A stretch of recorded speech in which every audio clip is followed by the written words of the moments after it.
सियावर रामचंद्र की जय। श्री रामानंद भगवान की जय।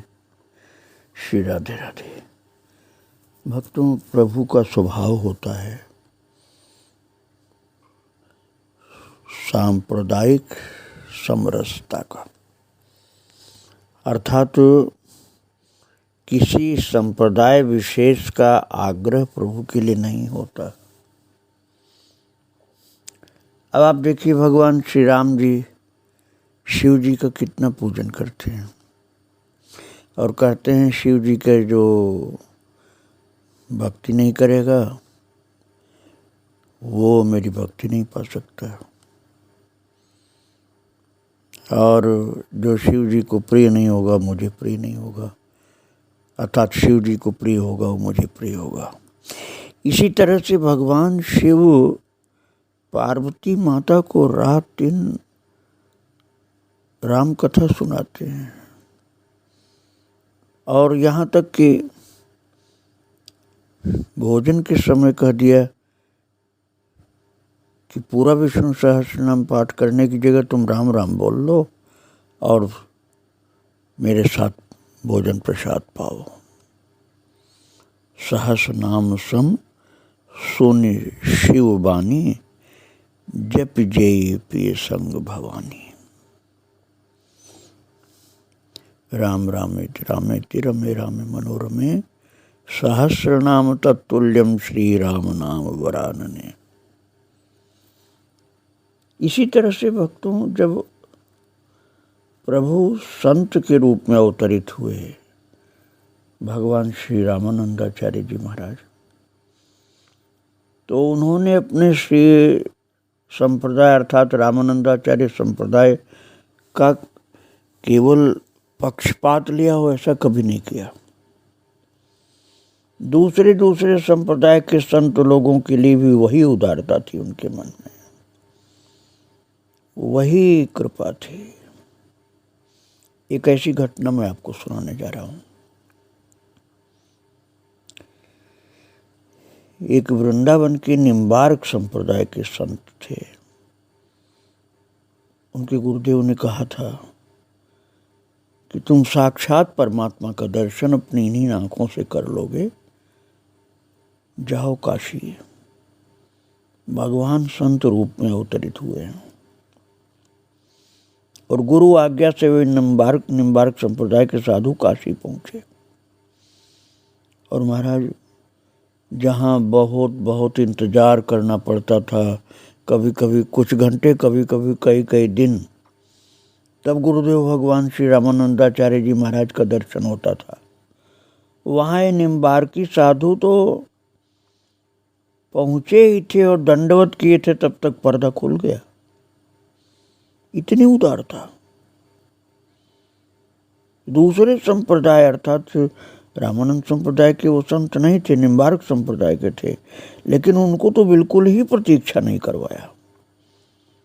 ज्यों ही वो पर्दा के सम्मुख बैठे हैं, तुरंत महाराज जी पर्दा खोल दिए, दर्शन तुरंत प्राप्त हुआ और प्रेम विभोर होकर संत बार बार दंडवत करने लगे। परम दिव्य दर्शन अपने नेत्रों से प्राप्त करके,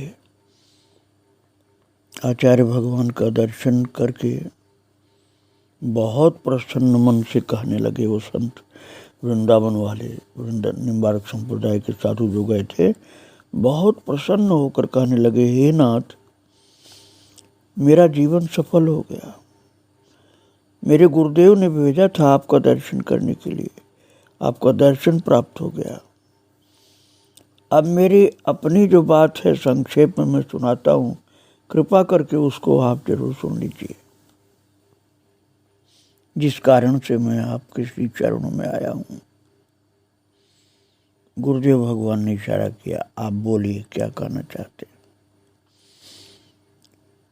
तो वो निम्बार्क संप्रदाय के संत बोले, जो वृंदावन से गए थे, कि मैंने वृंदावन में निवास करके भगवान श्री कृष्ण के दर्शनार्थ तपस्या की, स्वप्न में एक दिन श्री निम्बारकाचार्य जी ने दर्शन दे करके आज्ञा दी।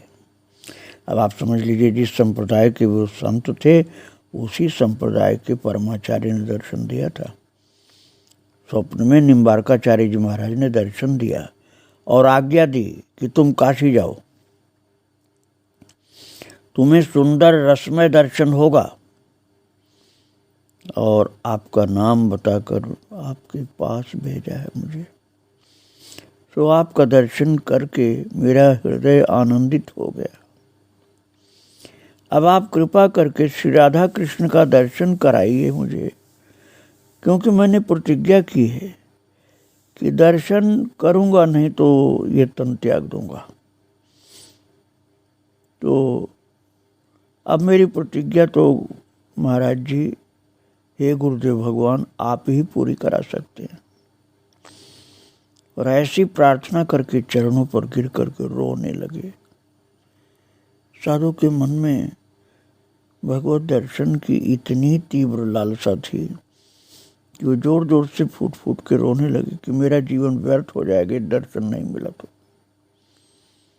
इतनी तीव्र लालसा, जैसे गोपियों के लिए कहा गया कृष्ण दर्शन लालसा।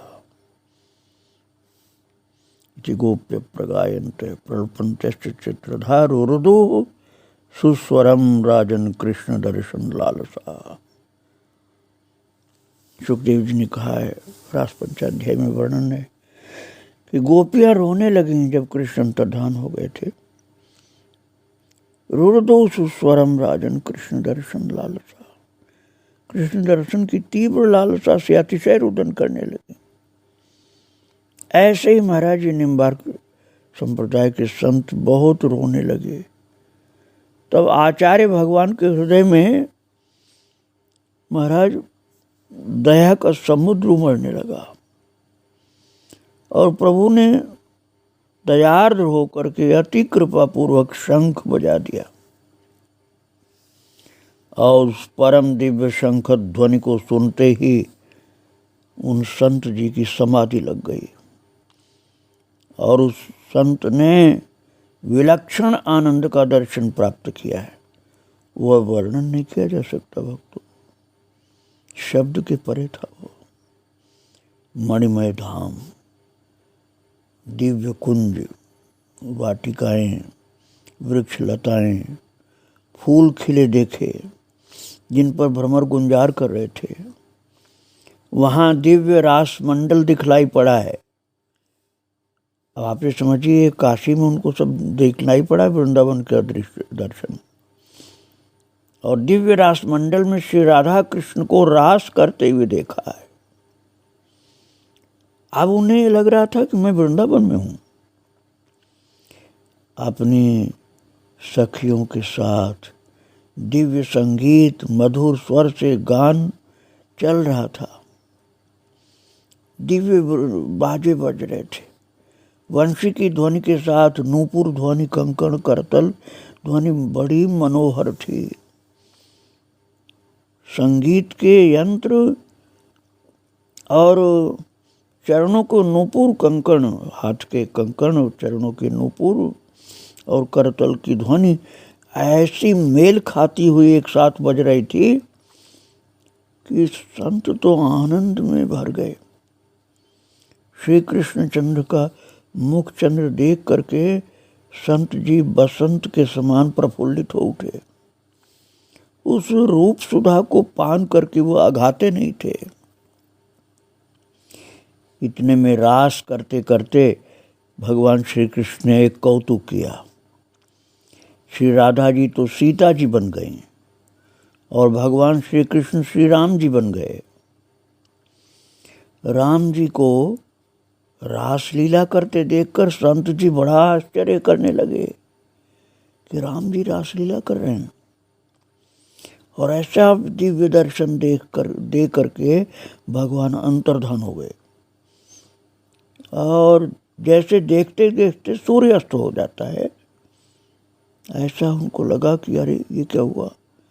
जब वो समाधि से जगे हैं तो आचार्य भगवान ने हंसकर पूछा, कहिए संत जी, क्या देखा, इतना प्रेम में, आनंद में उमड़ रहे हैं आप। वे साधु जी बोले कि महाराज जी, हे नाथ, मुझे जन्म का फल मिल गया, मनुष्य जन्म का संपूर्ण फल प्राप्त हो गया मुझे। आपकी कृपा से मेरी प्रतिज्ञा पूर्ण हो गई और प्रभु का दिव्य दर्शन प्राप्त कर लिया। जो कोई न देख सके ऐसा भी मैंने देखा महाराज जी। राधा कृष्ण सीताराम बन के रास कर रहे थे, तो मैंने सीताराम जी का भी रास दर्शन किया, राधा कृष्ण जी का भी रास दर्शन प्राप्त किया। अब मेरे सब संदेह मिट गए। जैसे सूर्य की किरणों के लगते ही सब तारे अदृश्य हो जाते हैं, ऐसे ही सब संदेह मेरे खत्म हो गए। अब तो मैं कुछ दिन आपके श्री चरणों की सेवा में रहना चाहता हूँ, जिससे आपका सत्संग प्राप्त करके मुझे परमानंद की प्राप्ति हो। गुरुदेव भगवान श्री रामानंदाचार्य जी ने उन निम्बार्की साधु के अच्छे प्रेम को देख करके, उनके भाव को देख करके प्रसन्न होकर के आज्ञा दे दी, ठीक है आप रह सकते हैं। जैसे उनके शिष्य लोग रह रहे थे महाराज जी के, ऐसे उन निम्बार्क संप्रदाय के संत को बिल्कुल उन्हीं शिष्यों के साथ ही रहने की आज्ञा दे दी, बिल्कुल उन्हीं के साथ साथ, उन्हीं के जैसे, उन्हीं के बराबर वे रहने लगे और नित्य आचार्य के दर्शन करके वैसा ही सुख प्राप्त करने लगे। प्रार्थना करके शिष्य मंडली से कुछ सेवाएं भी प्राप्त कर लेते थे, जिससे उनको लगता था मेरा जीवन सफल हो गया। ऐसे दर्शन करते थे जैसे चकोर चंद्रमा का दर्शन करके आनंदित होता है। और पश्चात एक समय वो बोले कि गुरुदेव भगवान, मेरा मनुष्य का जन्म सफल हो गया, आपके चरणों की कृपा से मैं अपने जीवन का फल प्राप्त कर लिया। भक्तों, मैंने आपको सुनाया कि केवल श्री रामानंद संप्रदाय के संत नहीं, दूसरे संप्रदाय के संत आते थे, उनके ऊपर भी पूरी कृपा महाराज जी करते थे और आनंदित होकर कृपा करते थे और आए हुए संत का जीवन भी सफल कर देते थे। और भक्तों, मैं आपको दूसरी एक घटना सुनाता हूँ कि एक समय महाराज जी के ही सामने की बात है, कछार में बहुत अकाल पड़ा था और वहाँ के रहने वाले सब इधर उधर भूखे प्यासे भागने लगे, जान बचाने के लिए कहीं भी जाना है। तो वहीं की एक महान विद्वान पंडित चंद्रशेखर जी विख्यात थे, जो वे भी अन्न के बिना अत्यंत दुखित होकर के बहुत दिन उपवास करके किसी प्रकार अपनी पत्नी के साथ काशी पहुंच गए। और उनका शरीर बहुत दुर्बल हो गया था भोजन न मिलने से, भूख प्यास से। आपको आश्चर्य होगा, सब वेदांत का सूत्र भूल गया, ज्ञान भूल गया और ऐसा लगता था जैसे उन्होंने कुछ पढ़ा लिखा ही नहीं।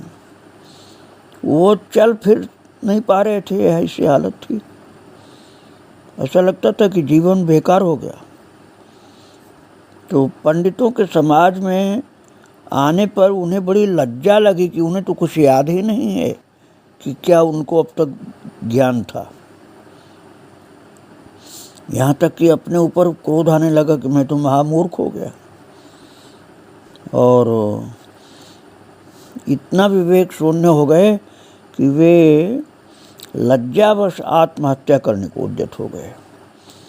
तब उनके परिचित पंडितों ने उन्हें बहुत समझाया और उनका दुख दूर करने के लिए उन्हें आश्रय दिया, भोजनाज का प्रबंध भी कर दिया। फिर भी उनकी ग्लानि नहीं जाती थी। तब उनको श्रीमठ पर भगवान श्री रामानंदाचार्य जी महाराज के सम्मुख लाया गया। आचार्य भगवान से अपने ऊपर बीती हुई सारी कथा, सारी दुखद परिस्थितियां सब उन्होंने सुना दी। और सुन करके अंतर्यामी महाप्रभु ने कहा, पंडित जी धैर्य धारण कीजिए, आपका पुण्य अब आगे सहायता करेगा। ऐसा बोल करके गुरुदेव भगवान ने शंख बजा दिया जोर से। भक्तों, श्री तुलसीदास जी महाराज ने कहा है ना कि है तुलसी प्रतीत एक ही, है तुलसी प्रतीत एक प्रभु मूर्ति कृपामयी है। कि भगवान का स्वरूप जो है पूरा कृपा से ही बना है। ऐसे ही गुरुदेव भगवान कृपा के ही समुद्र थे। जब अवतरित हुए थे कृपा ही करते रहते थे। फिर भी ऐसा नहीं किया, ऐसा नहीं कहा उन्होंने कि मैं अब कृपा करने जा रहा हूँ तुम्हारे ऊपर, ऐसा नहीं बोले, बल्कि ये बोले कि आपका पुण्य अब आगे आपकी सहायता करेगा। ये नहीं बोले कि मैं अब कृपा करने जा रहा हूँ तुम्हारे ऊपर। शंख वादन कर दिया, जोर से शंख ध्वनि किया, और शंख ध्वनि सुनते ही वो पंडित जी महाराज, जिनकी हालत इतनी खराब थी, चलना फिरना, ज्ञान बुद्धि पढ़ाई लिखाई सब खत्म हो गई थी, वो उनको समाधि लग गई शंख ध्वनि सुनते ही। और उनकी पूर्व जन्मों की स्मृति ज्योति प्रकट हो गई और उन्होंने अपने पिछले जन्म का दर्शन किया। पूर्व जन्मों के कर्मों का सब हाल प्रत्यक्ष देखा और ये देखा कि जिस कारण ये दुख आया था वो क्या कारण था। वही अपना अपराध देखा कि पूर्व जन्म में दूसरे के हिस्से का धन हड़प लिया था। वही पाप अब उदय हुआ है, उसी के फल से ये महान दूसरा दुख मिला है। महाराज सब रहस्य उन्होंने देख लिया। गुरुदेव भगवान की शंख ध्वनि ने उनको अपने पिछले जन्म के सब कृत्य दिखला दिए और पिछले जन्म की अपनी सारी गलतियों को देखने के बाद बड़ी दीनता प्रकट हुई उनके अंदर। जो पहले विधाता को दोष दे करके, ब्रह्मा को दोष देकर गाली दे रहे थे, ऐसी बुद्धि हो गई थी उस समय, वो सब अब लाज लगने लगी कि मैं क्या बोल रहा था। विधाता को गाली दे रहा था, दोष दे रहा था उनको कि वो क्रूर हो गए हैं, मेरे साथ ऐसा कर रहे हैं, गलती तो मेरी है। पिछले जन्म का सब दर्शन कर लिया उन्होंने और जब समाधि से जगे तो बड़े आश्चर्य में थे और जगत गुरु की महिमा जानकर वे रक्षा करो गुरुदेव भगवान रक्षा करो ऐसे कह के चरणों में पड़ गए और रोने लगे। तब प्रभु ने कृपा करके कहा, कर्मों की गति बड़ी गहन है, कोई जान नहीं पाता है कि गलती उसी की है और दोष भगवान को देता है। काल कर्म ईश्वर है मिथ्या दोष लगाए, मानस में लिखा है ना। वही बात गुरुदेव भगवान ने बताई, दिखला दिया सब पिछला जन्म उनको। जो लोग दूसरों का हिस्सा नहीं खाते हैं वे ही मनुष्य देवताओं के समान हैं। अब ये पंडित जी के समझ में आ गई बात। कर्मों की गति रथ के पहिए के समान घूमती रहती है, बार बार कर्मों का फल लौट लौट करके आता जाता रहता है, परंतु लोग इन रहस्यों को नहीं जान पाते क्योंकि पिछले जन्म की बात तो किसको याद है। युक्ति पूर्वक ये शिक्षा गुरुदेव भगवान ने दे दी और उन्होंने, पंडित जी ने हृदय में धारण कर लिया और गुरुदेव भगवान ने संकेत से बता दिया कि ये अब कभी भूलना नहीं, ये सर्वदा स्मरण रखना। ये कर्मों की गति है, जो पिछले जन्म में दूसरों का हिस्सा तुमने मारा था, दूसरे का हिस्सा खा गए थे, हड़प लिए थे दूसरों का हिस्सा, वही दुख बन करके तुम्हारे सम्मुख आया है। अब आगे ऐसा नहीं होना चाहिए। अब उनकी सारी दुख चिंता सब खत्म कर दिया गुरुदेव भगवान। तो समझ गए, अब भगवान को नहीं दोष दे रहे थे, अब तो चरणों में पड़े थे कि मेरा उद्धार करिए। पंडित जी हाथ जोड़कर बोले, महाराज युक्ति पूर्वक जो आपने कहा वो युक्ति मुझे बता दीजिए कि युक्ति पूर्वक धारण करें ये ज्ञान। वही उपदेश दीजिए कि जिससे जन्म कर्म का जाल कट जाए। तब आचार्य भगवान ने कहा, और कोई युक्ति नहीं, एकमात्र ईश्वर भक्ति ही सबसे श्रेष्ठ युक्ति है। और पंडित जी महाराज ने बड़ी विनम्रता से दीक्षा की मांग की है। पंडित जी के अंदर पात्रता उत्पन्न कर दिया था गुरुदेव ने, इसलिए उनको मंत्र दीक्षा मिल गई। ज्यों ही भगवान का मंत्र सुनाया है, उनका दुबला एकदम मरा सा शरीर जो था वो हृष्ट पुष्ट हो गया। जो खड़े नहीं हो पा रहे थे, चल नहीं पा रहे थे, वो बिल्कुल स्वस्थ शरीर हो गया। और गुरुदेव का चरणोदक प्राप्त करके पंडित जी आनंद विभोर होकर के फिर गए अपने घर और नियम बना करके काशी में निवास करने लगे। उन्हें दुर्लभ भक्ति रस प्राप्त हो गया। उन्हें सारा जगत अब आनंदमय दिखने लगा। उन्हें लगा कि हमारा दोबारा जन्म हुआ है, अब भक्ति करने के लिए जन्म हुआ। आचार्य प्रभु ने उनका घोर कष्ट कर्मजाल काट कर भक्ति प्रदान कर दी थी और मुक्ति का द्वार, भक्ति का द्वार उनके लिए खोल दिया था। ऐसी कृपा कर दी थी। गुरुदेव भगवान श्री रामानंदाचार्य जी महाराज अधिकतर बैठे हुए ध्यानमग्न रहते थे, जैसे भगवान अपने भक्तों का ध्यान कर रहे हैं। अर्धरात्रि के उपरांत कोई बहुत डरता हुआ बोला, हे दीनबंधु, मुझ पर भी कृपा करो। मैं भास नाम का कवि हूँ। मैं दूसरों को कष्ट पहुँचाने की इच्छा करके शत्रुता के कारण मरते समय द्वेष का चिंतन करते हुए प्रेत हो गया। बड़ा कष्ट पाया। मैं बहुत दिनों से आपके द्वार पर पड़ा हूँ। मैं घोर पीड़ा पा रहा हूँ। अब सहा नहीं जाता है, इसलिए पुकार कर रहा हूँ। मेरा भी उद्धार कर दीजिए गुरुदेव। महाराज दिन रात महाराज जी जो ध्यान में बैठे रहते थे, उन्होंने कहा, भास कवि जो थे वहाँ पर, जो अब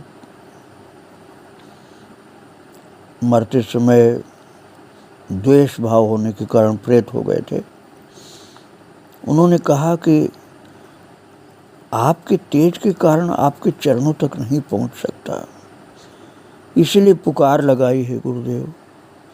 तब आचार्य भगवान ने कहा, आप कवि होकर भी इतना बड़ा अपराध कैसे कर बैठे? ईर्ष्या करके दूसरे की हानि चाहने से तुम्हें ये दंड मिल गया है। अब तुम पश्चाताप कर रहे हो। अच्छा, अब तुम्हें दुर्गति से छुड़ा देता हूँ। ऐसा कह करके महाराज जी ने कृपा दृष्टि की और उस भास कवि का सारा कष्ट दूर कर दिया। और महाराज वो दिव्य विमान पर बैठ करके दिव्य रूप धारण करके स्तुति करते हुए, जय जयकार करते हुए अपने पिछले पुण्य जो थे उन सब को भोगने के लिए कष्टों से, पापों से मुक्त होकर के स्वर्ग को चले गए। और वो महान जो दुखी था ना, वो सुखी हो गया। कवि तत्काल सुखी हो गया, सब दुखों से मुक्त हो गया, सब कष्टों से मुक्त हो गया। और उसको विमान पर बैठकर जाते हुए देखकर एक ब्रह्म राक्षस दौड़ा हुआ आया और हाथ जोड़ करके विनय पूर्वक कहा भास कवि से कि मुझे भी स्वर्ग लिए चलो, मुझे भी लिए चलो। आप स्वर्ग जा रहे हो, इसी विमान में मुझको भी लिए चलो। तो उस कवि ने कहा कि तुम आचार्य भगवान के पास जाकर प्रार्थना करो, तुम्हारा भी उद्धार वही कर सकते हैं, मैं नहीं कुछ कर पाऊंगा। परंतु उस ब्रह्म राक्षस ने फिर भी वही हठ पकड़ लिया कि नहीं, अपने विमान में मुझे भी ले चलो। विमान पकड़ कर के हट करने लगा तब विमान चालकों ने उसको मार लगा करके गिरा दिया और वो गंगा तट पर गिरा बालू में। इतने में एक सेठ जी का लड़का वहां शौच के लिए आया था। उस लड़के के सिर पर चढ़ करके वो ब्रह्म राक्षस उसके घर पहुंचा और वो लड़का जो ब्रह्म राक्षस से युक्त हो गया था ना, वो पागल हो गया, सेठ का लड़का, और ऊधम मचाने लगा। घर की स्त्रियों को के कपड़े उनके शरीर से खींच करके सब इकट्ठे करके जला दिए। घर की स्त्रियों को सबको नग्न करके सबके कपड़े जला दिए, छोड़ा ही नहीं घर में कपड़ा। उस लड़के के पिता सेठ ने बड़े बड़े उपाय किए, झाड़ फूंक करने वाले सब हार गए, कोई लाभ नहीं हुआ। तब एक दिन वही ब्रह्म राक्षस खुद बोला कि यदि तुम उद्धार करा सको तो मेरा दुख दूर हो जाए, भगवान रामानंदाचार्य के पास मुझे ले चलो, नहीं तो मेरा उद्धार नहीं हो सकता है। तब सेठ ब्रह्म राक्षस से जो ग्रस्त था लड़का, उसको परिवार सहित लेकर के आश्रम पर आए। आचार्य प्रभु ने उसकी प्रार्थना सुन करके महाराज एक चुटकी बजाते ही क्या कृपा किया आप समझिए। संकेत मात्र किया था और गुरुदेव भगवान के शिष्य ने गुरुदेव भगवान का चरणामृत लेकर उसके ऊपर डाल दिया, उसके सिर पर डाल दिया चरणामृत और मुंह में डाल दिया। तुरंत प्रेत योनि से मुक्ति हुई, लड़का अच्छा हो गया। और जो मार खा करके गिराया गया था ना ब्रह्म राक्षस, जो भास कवि जो स्वर्ग में जा रहा था, तो उस विमान को पकड़कर ब्रह्म राक्षस भी जाना चाहता था, उसको मारकर विमान चालकों ने गिरा दिया था बालू में। अब वही ब्रह्म राक्षस सेठ के लड़के के ऊपर आ गया था, तो ब्रह्म राक्षस की मुक्ति कर दिया गुरुदेव भगवान के चरणामृत ने, और सेठ का लड़का उस संकट से मुक्त हो गया। अर्थात देखने के लिए ये कहा गया कि अच्छा हो गया, तो अच्छा हो गया, ये तो पागल हो गया था, अब अच्छा हो गया। इसने घर के सब कपड़े फूंक दिए थे माताओं को नंगा करके, और ये तो बिल्कुल ठीक हो गया। तो प्रेत योनि से छूट कर ब्रह्म राक्षस अपने कर्म भोगने के लिए फिर जन्म लिया, और सेठ ने सुखी होकर परिवार सहित आचार्य भगवान के शरण होकर के दीक्षा ली। ऐसे जगत के उपहार में जगत गुरु भगवान श्री रामानंदाचार्य कृपा पूर्वक लगे रहते थे। कैसा भी कोई पापी दरबार में आता, पुकार करता, तो उसके ऊपर कृपा होती थी और उसका कल्याण हो जाता था। आगे महाराज जी का चरित्र आप और श्रवण करेंगे। आज गुरुदेव भगवान को प्रणाम करके यहीं विराम दे रहा हूँ। श्री राधे राधे, जय श्री राधे राधे। सियावर रामचंद्र की जय, श्री रामानंद भगवान की जय।